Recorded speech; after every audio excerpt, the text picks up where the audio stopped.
Molo Sanbonani, hello, good morning, good morning, good morning. It is Monday as we start a new week here on Vuka Nazo, your weekday news analysis show. We come to you every morning from 7 a.m., of course. And I'm your host, Usihle Ngobese, aka Big Daddy Liberty. Welcome to it. This is, as I said, Vuka Nazo. Remember, you can get in touch with us here at the Big Daddy Liberty Show by finding us on our website. Go to www.bigdaddyliberty.com. There, of course, you can also pledge some support. Please, guys, become one of the growing number of monthly contributors to the show who contribute R100 per month. Do that, of course, as I said, by going to our website. Scroll to the bottom and you'll see various payment methods there. With that being said, enough with the jibber jabber. How about we get straight into the news?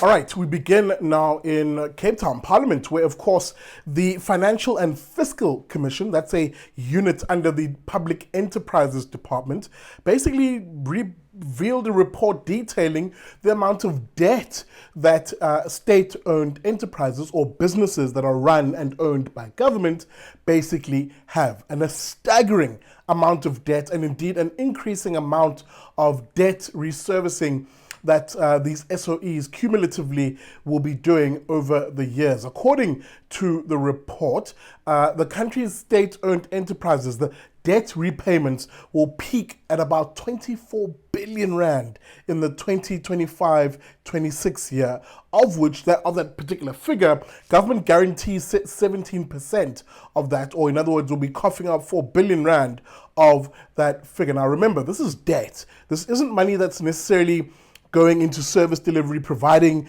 a good or service. It's just purely debt. And when you look at how the corporate governance, the management, the performance of these SOEs has been, one has to begin to answer the question, what use are they to society other than a debt trap and, of course, the enrichment of the political elites? Now, as I said, I found this piece in The Independent, which basically wrote up this committee, or rather the report that was revealed to the committee as such. In its report to the committee, the department revealed that a total of 38.8 billion was used by the entities, that's the state-owned enterprises, to settle government-guaranteed debt in the 2021-22 financial year. A lot of money. An amount to the tune of 31.7 billion was spent on Eskom, of course, Eskom leading the pack, 4.1 billion on SAA, South African Airways, 3.1 billion on Denel. Tando Ngozo, who's a researcher at this particular commission, said that the government guarantees to SOEs were high and constituted a fiscal, that is a financial risk in the form of contingent liabilities, end of quotation.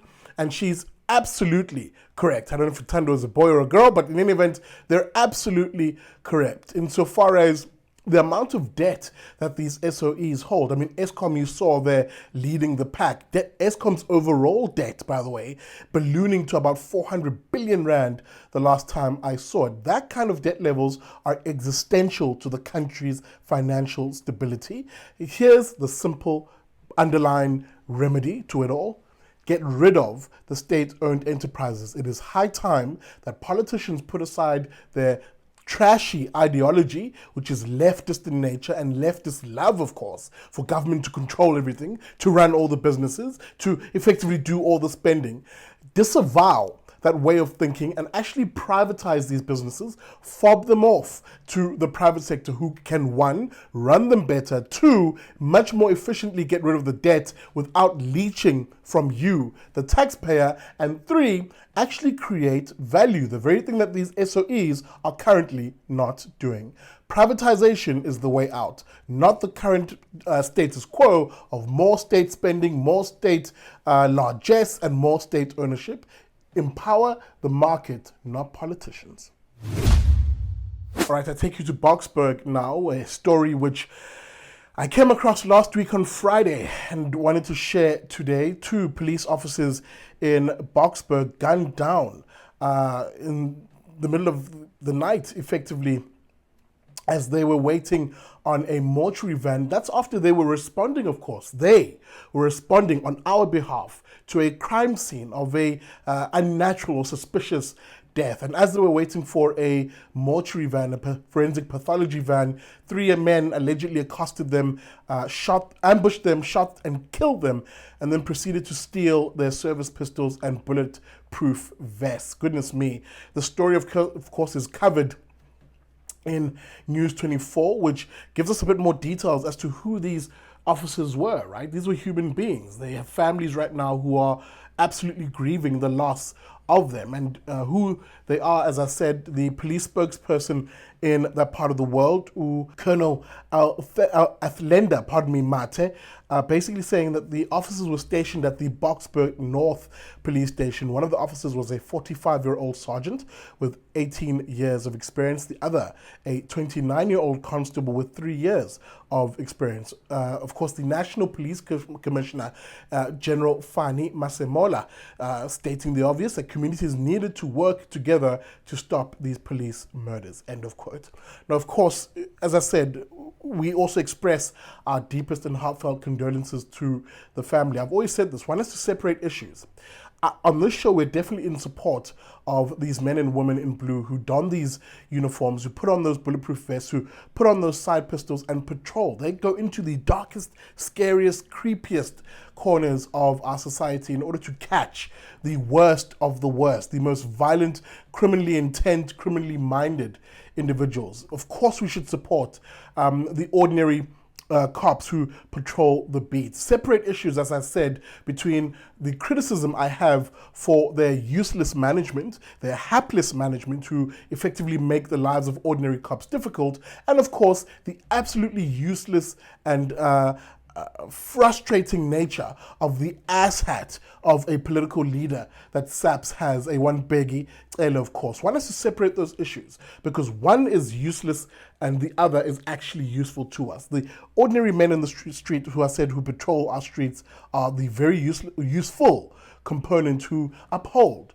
law and order and make every effort to try and do that. And when you see them being gunned down like this by the worst of the worst, especially when they are there trying to protect us from those worst of the worst criminals and evil, then it really should pull on our heartstrings. And one has to beg the question as I conclude this story, with those service pistols having been stolen and those, bulletproof vests which are emblazoned with police on them, residents of Boksburg, be very careful for likely fake cops who be doing the round in that part of the world. Be vigilant, people, and of course, once again, our condolences to the families.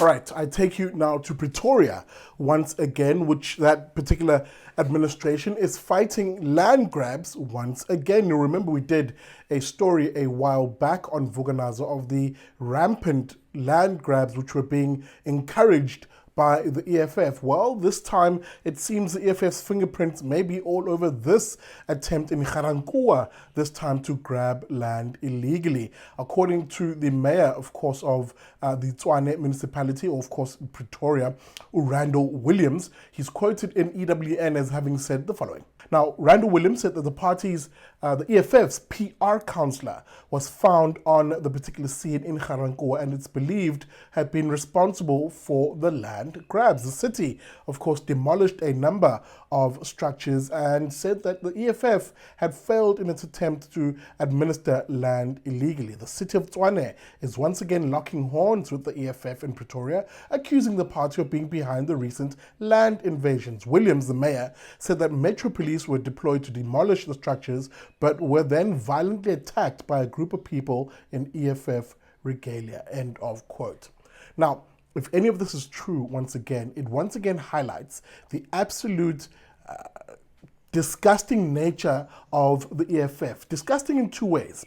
Number one, this false impression that land invasions and grabbing land illegally, that is undermining property rights, is somehow pro-poor or in favor of the black masses, needs to be disavowed because it's simply not true. When those structures are being demolished, when those people experience, let's say, natural disasters because maybe the land that they've been illegally settled on, is unsuitable for human habitation. Where is the EFF then? Where is the EFF then to account, to provide services to those people? The EFF are misleading people in this country, and in particular, poor black people, to ascribe the idea that these notions of breaking the law and being lawless is somehow pro-black. That nonsense has to be challenged and checked by us, ordinary South Africans, the sane, sober, moral, prudent, law-abiding South Africans who want to build this nation and not destroy it, as the EFF seems intent on doing. The first thing you need to do, as I said, is disavow the notion that what the EFF does is somehow pro-black. It's not. It's pro-criminal, it's pro-politicians, because it's politicians who do this who get immense amounts of power, immense amounts of projecting that they have control over things, and at the same time who sell poor people down the river. So kudos to the city of TSHWANE for upholding the law, because one cannot have a conversation about the desperately needed conversation around land restitution and, of course, giving people access to land, whilst at the same time, as the EFF does, undermine property rights in this country.